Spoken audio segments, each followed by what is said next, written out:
Breaking news చూస్తున్నాం. జమ్మూ కాశ్మీర్లోని ఉధంపూర్లో encounter జరుగుతోంది. ఉగ్రవాదులు నక్కి ఉన్నారనే సమాచారంతో భద్రతా సిబ్బంది గాలింపు చర్యలు చేపట్టారు. ఈ క్రమంలోనే దూకుడు పెంచారు. ఇక దుడు బసంతగఢ్ ప్రాంతంలో ఇరు వర్గాల మధ్య ఫైరింగ్ మొదలైంది.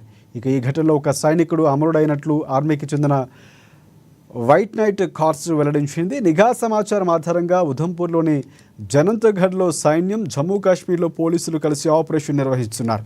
ఇక ప్రధానంగా బలగాలు ఉగ్రవాదులకు మధ్య కాల్పులు జరిగాయి. తూటాలు తగిలి ఒక సైనికుడు గాయపడ్డాడని, మెరుగైన వైద్యం అందించినప్పటికీ ప్రయోజనం లేకుండా పోయిందని ఆర్మీ వెల్లడించింది. ప్రస్తుతం ఇక ఎన్కౌంటర్ ఇంకా కొనసాగుతోంది.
జమ్మూ కాశ్మీర్లోని ఉధంపూర్లో ఎన్కౌంటర్ జరుగుతోంది. ఉగ్రవాదులు నక్కి ఉన్నారనే సమాచారంతో భద్రతా సిబ్బంది గాలింపు చర్యలు చేపట్టారు.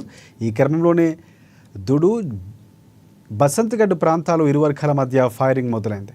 ఇక ఈ ఘటనలో ఒక సైనికుడు అమరుడయ్యాడని ఆర్మీకి చెందిన వైట్ నైట్ కార్ప్స్ వెల్లడించింది. ఇక నిఘా సమాచారం ఆధారంగా ఉధంపూర్లోని బసంతగఢ్లో సైన్యం, జమ్మూ కాశ్మీర్ పోలీసులు కలిసి ఆపరేషన్లో పాల్గొన్నారు. ఈ క్రమంలో బలగాలు ఉగ్రవాదులకు మధ్య కాల్పులు జరిగాయి. తూటాలు తగిలి ఒక సైనికుడు గాయపడ్డాడని, మెరుగైన వైద్యం అందించినప్పటికీ ప్రయోజనం లేకుండా పోయిందని ఆర్మీ అధికారులు చెప్పారు. ప్రస్తుతం ఇంకా ఎన్కౌంటర్ కొనసాగుతుంది.